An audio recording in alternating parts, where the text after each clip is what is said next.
Growing up, I always felt like the backdrop in a two-person play starring my sister, Lily, as the cherished lead. Our parents never tried to hide their preference for her.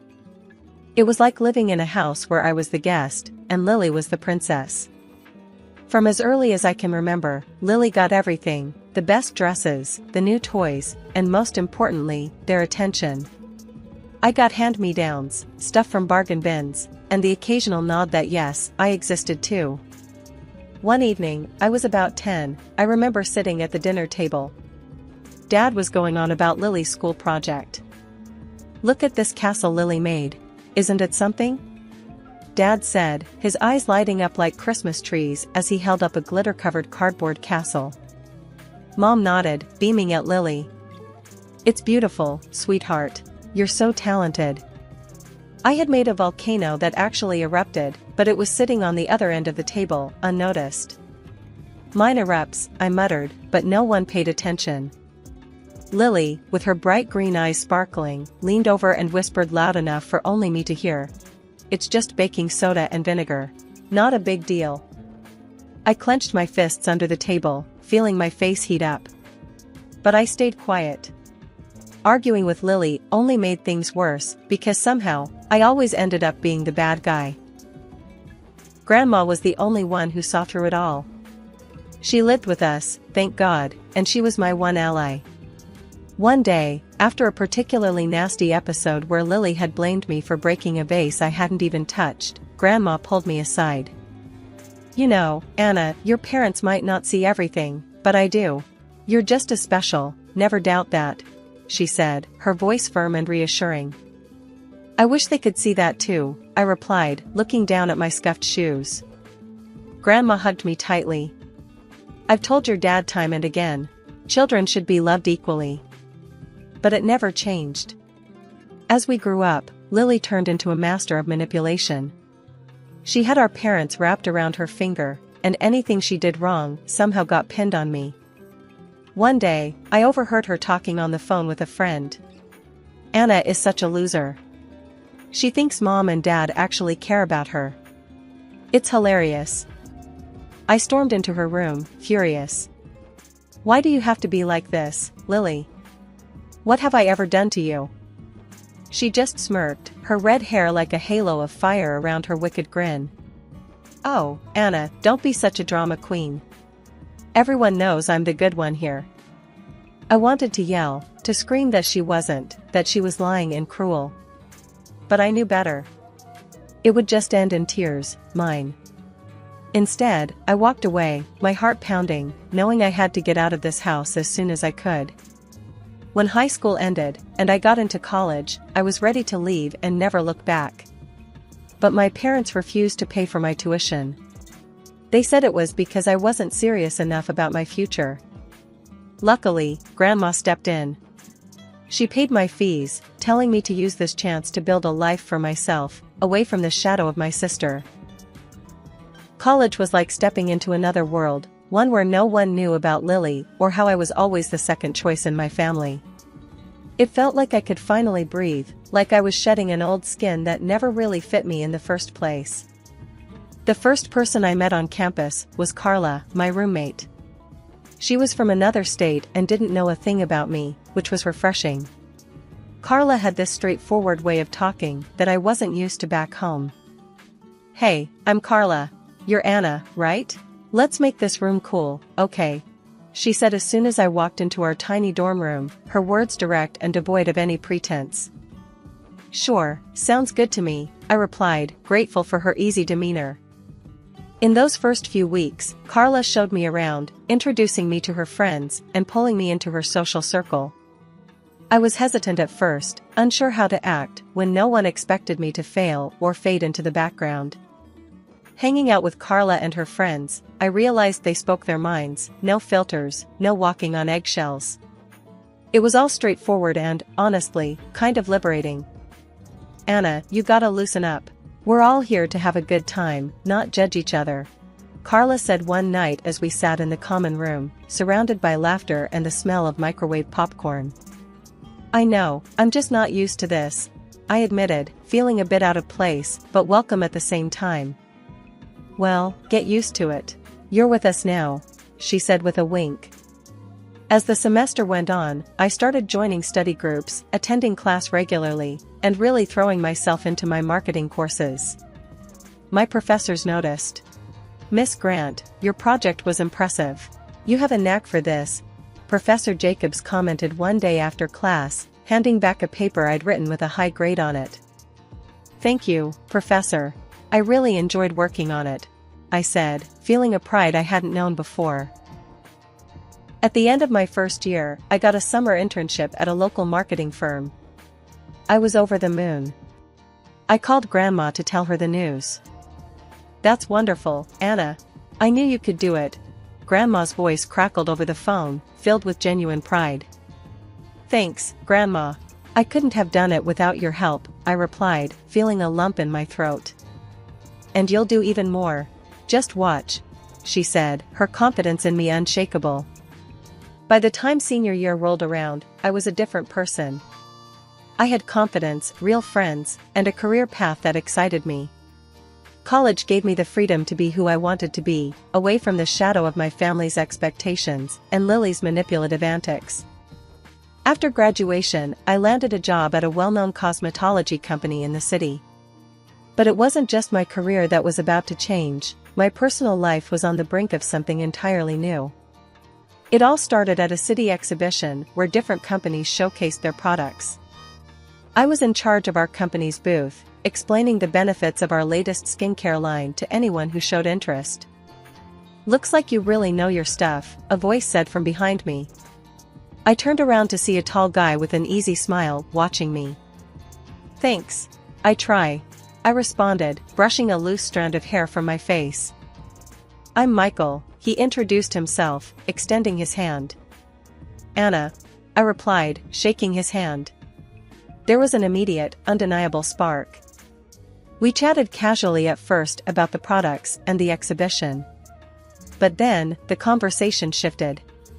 Michael was funny, throwing jokes left and right, making me laugh more than I had in a long while. And so, half-jokingly, we set up a date for the following weekend. Dinner turned into seeing each other almost every weekend after that. Michael was different. He listened when I talked, really listened. He cared about what I thought and felt, which was a new and wonderful experience for me. The months flew by, filled with little moments and big feelings. Before I knew it, a year had passed, and we were seriously discussing our future together. One night, over a quiet dinner at our favorite little Italian place, Michael looked more serious than usual. He took a deep breath. Anna, how would you feel about making this official? Like, really official? I knew what he meant, but I needed to hear him say it. Are you asking what I think you're asking? I prompted him. Michael nodded, taking my hands in his. Marry me, Anna. Let's start our own story. Tears sprang to my eyes, not from sadness, but from a profound happiness that flooded through me. Yes, Michael, I'll marry you. Getting engaged to Michael was like a dream. I was over the moon, floating through my days with a goofy grin plastered on my face. But when it came to actually planning the wedding, reality hit hard and fast, especially when my family got involved. I remember calling my parents to tell them the news. Their response was lukewarm at best. That's nice, dear, Mom said, her voice strained. But are you sure about this? You know how these things can be rushed. I clenched my jaw, trying to keep my cool. Yes, Mom, I'm sure. Michael is great, and we're really happy together. Well, if you say so, she sighed, and then quickly changed the subject. The trouble really started when I went home to discuss the wedding plans. The air was thick with tension the minute I stepped into the house. Dad was the first to bring up the elephant in the room. You know, Lily should really help with the wedding. She has such good taste, Dad suggested, casting a meaningful glance at Mom. Lily, who'd been surprisingly quiet, suddenly lit up. Oh, absolutely. I'd love to help plan your wedding, Anna. I was suspicious. Lily and helping didn't usually go in the same sentence unless it benefited her directly. but before I could decline, Mom chimed in. It would be such a nice way to bond before the big day. And think about it, Anna, with your work schedule, do you really have the time to manage everything? Against my better judgment, I agreed. I was too busy, and maybe, just maybe, Lily had changed. How wrong I was. Weeks went by, and every time I called Lily to check on the progress, she reassured me with her sweetest voice. Everything's under control, sis. I booked the venue, and wait till you see the decorations I planned. 2 weeks before the wedding, I took a day off to see everything for myself. The venue was booked, all right, but that was about it. No caterer, no decorator, no nothing. It was a disaster waiting to happen. I called Lily, my voice shaking with anger. What the hell, Lily? You said everything was taken care of. Oh, calm down, Anna. You're always so dramatic. It's all going to be fine. She brushed me off. Fine? There's nothing done. Were you planning to ruin my wedding? There was a pause on the other end of the line. Then, in a voice dripping with feigned innocence, she said, I don't know what you're talking about. Everything will be ready, trust me. I hung up, fuming. No way I was going to let her mess this up. I called my friend Janet, who had an impressive experience with event planning. Janet, I'm in a bind. Can you help me salvage my wedding? Of course, Anna. Don't worry, we'll make sure your day is perfect. What's done is done. Let's fix this, Janet responded, her voice a lifeline in the chaos. With Janet's help, we started from scratch. It was a mad dash of booking, tasting, and organizing, but slowly things started coming together.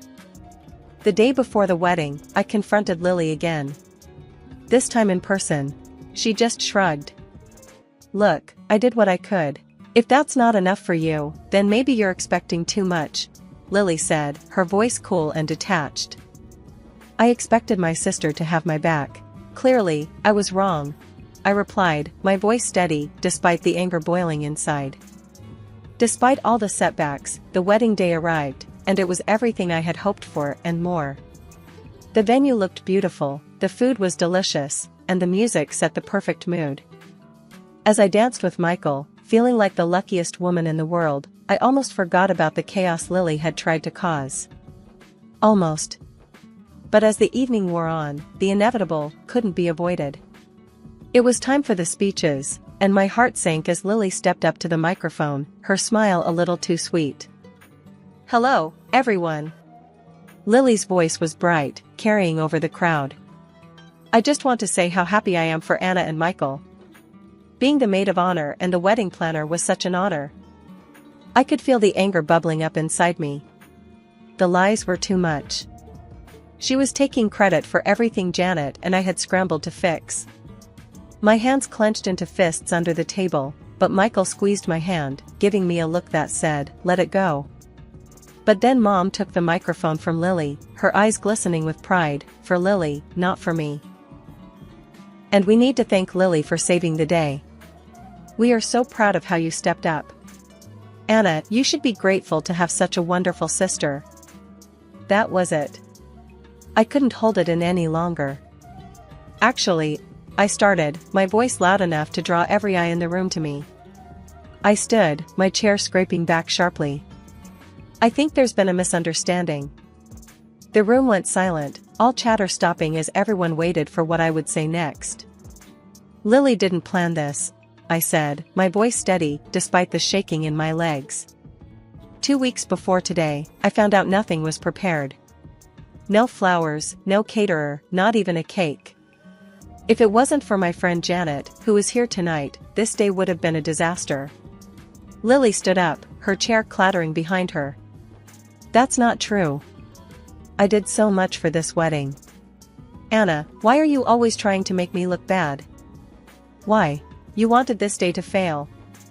I said, turning to face him, then the crowd. I have the emails from the vendors, messages saying they hadn't heard from anyone until I contacted them. Lily's expression faltered, then burst into tears, running from the room. The dramatic exit, another classic move. The rest of the evening was a blur. Some guests whispered and shot me sympathetic looks, while others seemed to buy into Lily's tearful act. It hurt, but at least now, some people knew the truth. As the party wound down, Michael held me close, whispering, "We're married now. That's all that matters." He was right. Despite the drama, we were together, and that was the most important thing. But as we left the venue, I couldn't help but feel the sting of my family's doubts, and Lily's treachery lingering in the air. Just when I thought things couldn't get any worse, they did.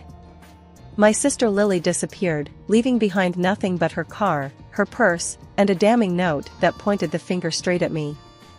The note was a masterstroke in her ongoing drama, claiming my supposed cruelty drove her to think about ending her life. The fallout was immediate and brutal. My parents, already cool towards me thanks to Lily's theatrics at the wedding, now turned ice cold. The phone call from my mom about Lily's disappearance is etched into my mind, her voice cold and accusing. "Anna, your sister is gone.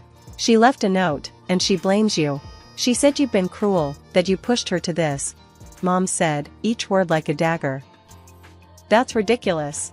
I haven't done anything to her. You know how she is, how she twists things," I shot back, my voice shaking with a mix of anger and despair. "Enough, Anna. Your sister is missing, possibly worse, and all you can think about is defending yourself," she snapped before hanging up. The accusations didn't stop there. Relatives, friends, even neighbors seemed to have read the script Lily left behind, all casting me as the villain in her twisted story. But the worst blow came from Grandma, the one person I thought I could always count on. When I went to see her, hoping for some support, she met me with a frosty gaze, her disappointment palpable. "Anna, I can't believe you. Your sister felt so tormented, she had to run away. And all you can say is that it's a lie?" Grandma's voice was stern, her usual warm tone gone. "Grandma, please, you know me. I would never hurt Lily," I pleaded, feeling the tears start to well up. Grandma shook her head, her expression hardening. "I thought I knew you. But Lily's note. Anna, she was clearly in a lot of pain. And no truth you wanted to prove is worth her life." "But it's not the truth," I protested, my voice rising in desperation. "I think it's best if you leave. I need to think about all this, about where we all went wrong," she said, turning away from me, signaling the conversation was over. Walking away from Grandma's house that day felt like leaving my last safe haven. Betrayed and isolated, the weight of the entire situation bore down on me, crushing. As the days turned into weeks, with no word from Lily, the strain started to show in every aspect of my life. Michael tried to be supportive, but the constant stress was a wedge between us. "Anna, maybe it's time to just let it go. Maybe stop trying to defend yourself and just move on," Michael suggested one evening, his voice weary. "How can I move on? My own family thinks I'm a monster. How do we just live with that?" I snapped, frustration boiling over. I felt utterly alone, surrounded by people who either believed the worst about me or didn't know how to help. And with Lily gone, the narrative she crafted seemed to solidify into an undeniable truth in the eyes of everyone around me. With each passing day adding weight to the loneliness I felt. Michael, the one person I believed would always be by my side, had grown distant. His frequent business trips to another city only widened the chasm between us. It wasn't just emotional distance, something tangible had shifted, and the receipt I found one afternoon was the grim proof. Stuffed carelessly between the pages of a magazine on our coffee table was a receipt for women's clothing, expensive clothing, the kind you buy when you want to impress someone. The kind you don't buy for your wife and then forget to mention. At first, denial took over. There must be some explanation, a surprise maybe? But the cold, hard doubt crept in, gnawing at me. After everything with Lily and the family, this felt like another bitter betrayal. I needed answers. I hired a private detective. It felt so cliché, like something out of a bad movie, but what other options did I have? I gave him all the details, Michael's travel schedule, the receipt, everything. He called a couple of weeks later. "I have the results of the investigation," he said, his voice neutral. I'll drop off the full report and the photos tomorrow. It's best if you see everything for yourself. The next day, armed with the report and a sealed envelope of photos, I felt like I was on the verge of a breakdown. But there was one thing I needed to do before confronting Michael. I needed to talk to Grandma. Grandma looked frail, her illness having taken a visible toll on her. But when she saw me, there was a flicker of something in her eyes: surprise, confusion, maybe a hint of relief. "Anna, what are you doing here?" she asked, her voice weaker than I remembered. "I needed to see you," I said, stepping inside, feeling the weight of the envelope in my hand. We sat in her living room, the air thick with unsaid words. I handed her the envelope, watching her hands tremble slightly as she opened it and pulled out the photos. I watched her face as she looked at each photo, her expression shifting from confusion to shock to sadness. Then she looked up at me, tears in her eyes. "Oh, Anna. I had no idea," she whispered, the realization dawning on her. "Grandma, I know things have been awful between us. I know you felt I pushed Lily away, but these show a different story," I said, my voice steady despite the turmoil inside. She reached out, her hand gripping mine tightly. "I was wrong, Anna. I'm so sorry. Your sister, she deceived me too, not just you." Grandma passed away quietly 2 weeks after our last conversation, and we gathered at her house for her will reading. The air was heavy with the scent of old books and faint floral perfume, a smell that always reminded me of Grandma. I sat there, my hands folded in my lap, steeling myself for what was to come. Then the door swung open dramatically, and there she was, Lily, her red hair just as fiery as I remembered, her smirk as smug as ever. The room erupted. My parents burst into tears, rushing to embrace her, cries of joy mingling with sighs of relief. Everyone was shocked, everyone except me. Lily didn't waste a moment, striding over to Michael with that confident swagger, planting a kiss on his lips like she owned him. The gasps that followed were audible, the shock palpable. She turned to face me, that smirk still playing on her lips. "I planned it all, Anna," she said, her voice loud and clear for everyone to hear. "I made sure Grandma would turn against you, thinking she'd leave everything to me. Pretty clever, huh?" The room froze, all eyes on us. Michael moved to sit next to Lily, their hands finding each other like pieces of a sinister puzzle falling into place. I felt the eyes on me, waiting for a breakdown, a scream, tears, anything. But I was done with the theatrics. I met Lily's gaze with a calm I barely felt. "Are you done?" I asked, my voice even. Her smile faltered, not expecting my composure. The notary cleared his throat, ready to read Grandma's will. You could hear a pin drop as he unfolded the papers, his voice solemn. "I, Eleanor Thompson, being of sound mind and body, hereby bequeath all my property and assets to..." There was a pause, a cruel stretch of silence, before he continued. "Anna Grant." Lily's face, Michael's face, it was a picture. The shock, the disbelief, the betrayal. It was all there, raw and unfiltered. Michael looked at me, then at Lily, his expression one of a man defeated. "I knew about everything," I said, my voice carrying across the room. "I knew you were hiding in the city Michael frequently visited for his business trips. I knew about the affair." I pulled out the photos and evidence the detective had gathered and tossed them on the table.